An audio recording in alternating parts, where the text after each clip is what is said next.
Bonjour et bienvenue sur Vox Africa pour cette édition spéciale. Aujourd'hui, les révélations vont vous choquer. Préparez-vous à être bouleversés. Abonnez-vous maintenant et activez la cloche pour ne rien rater de ces informations explosives. Écoutez le discours complet du capitaine Ibrahim Traoré au deuxième sommet de l'AES. Un moment fort pour le Burkina Faso, le Mali, le Niger et toute l'Afrique. Si vous aimez ce genre de contenu, abonnez-vous et activez la cloche pour ne rien rater. On y va.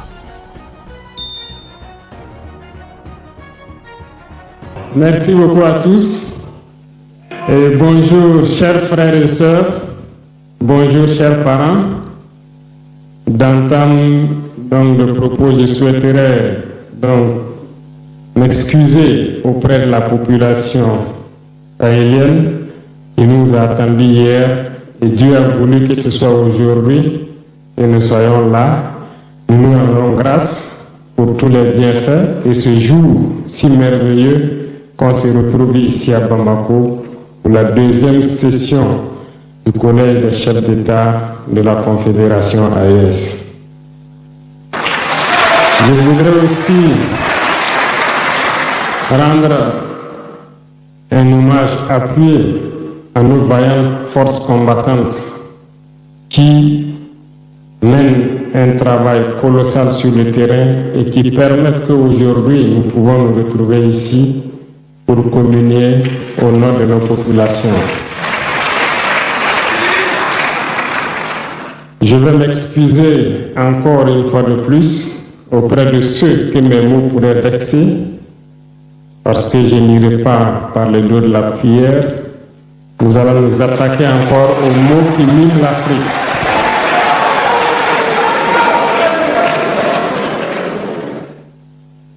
Vous avez certainement tous déjà entendu parler du printemps arabe.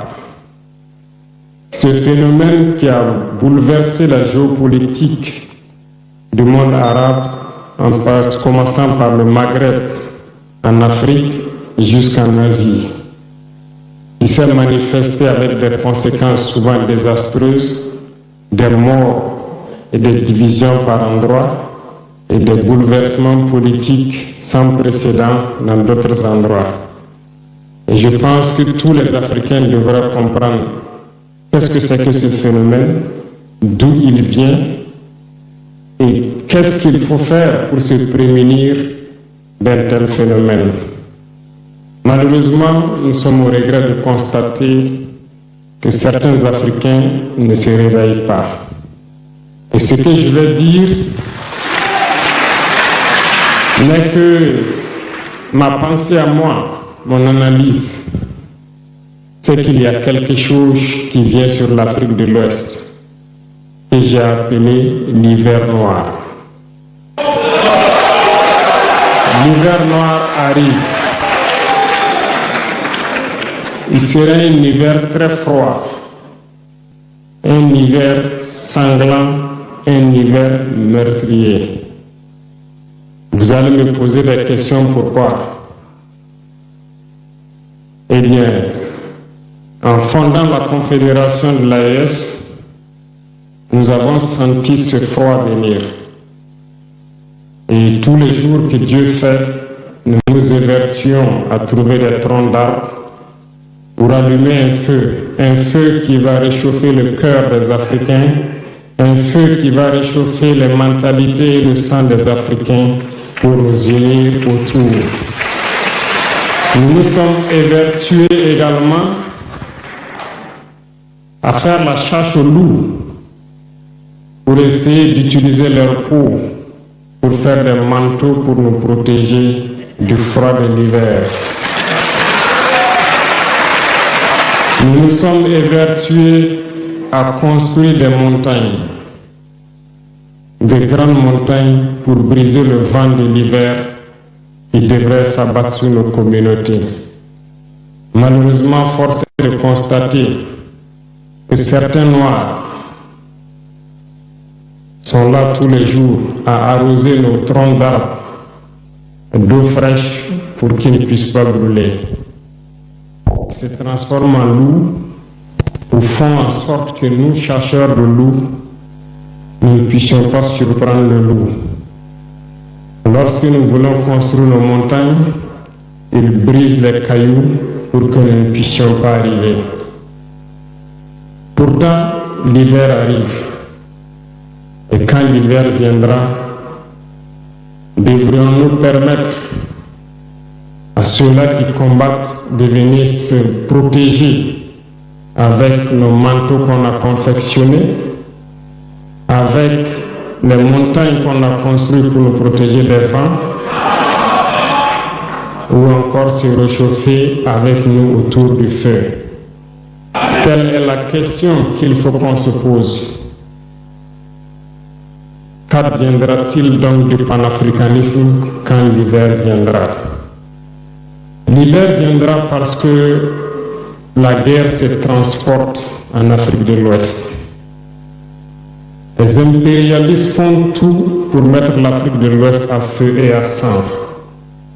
Mais du sommet de l'État jusqu'à certaines populations, soit nous faisons semblant de ne pas voir venir le danger, ou bien nous sommes nous-mêmes complices de ce qui va arriver. Le chaos pourrait s'installer. Je dis bien pourrait s'installer. Beaucoup de gens pourraient mourir. Nous allons nous entretuer de manière tellement atroce et pendant ce temps, ils seraient là à piller nos richesses, à imposer leur volonté.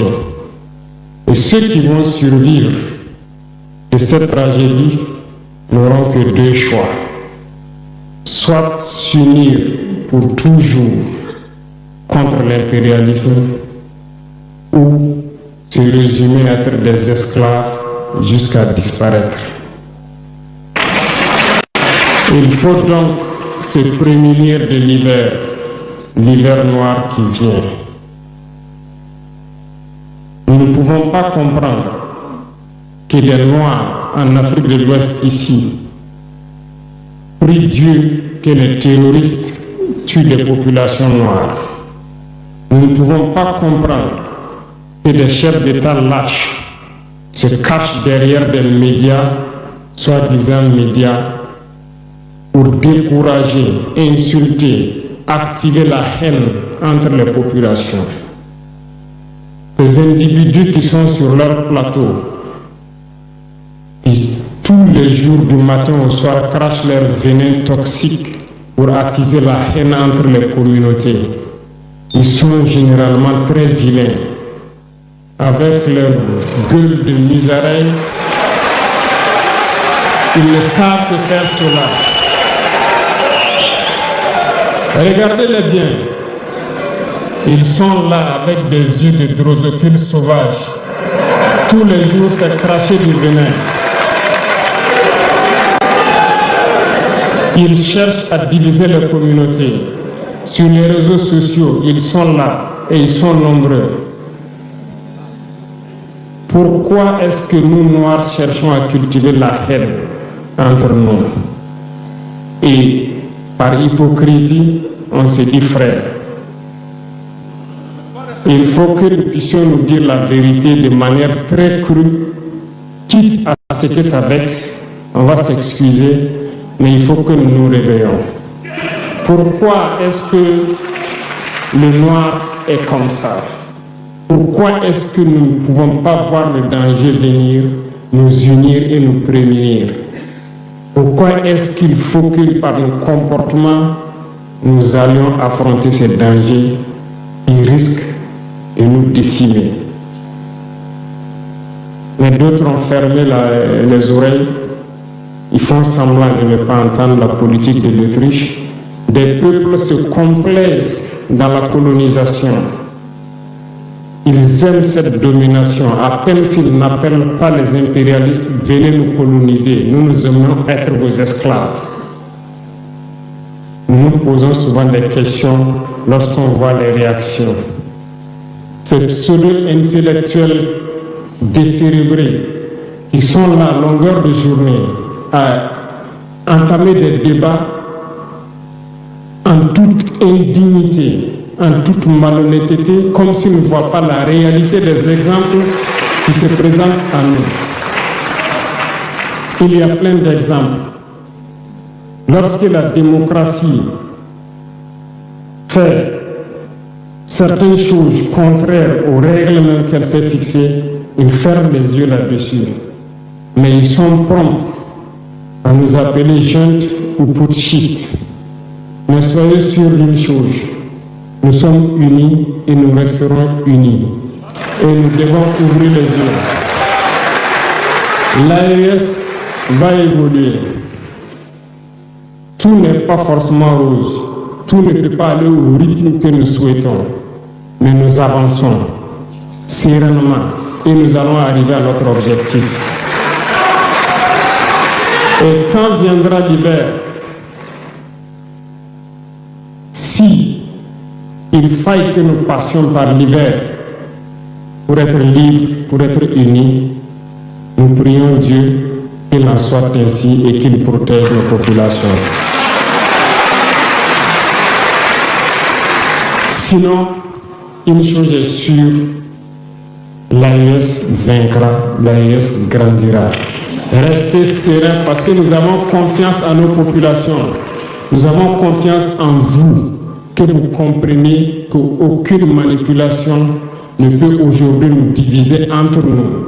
Aucune manipulation ne peut nous amener à haïr d'autres personnes. Aucune manipulation ne doit nous amener à riposter d'une manière violente, physique, face à ces individus qui n'ont absolument rien compris.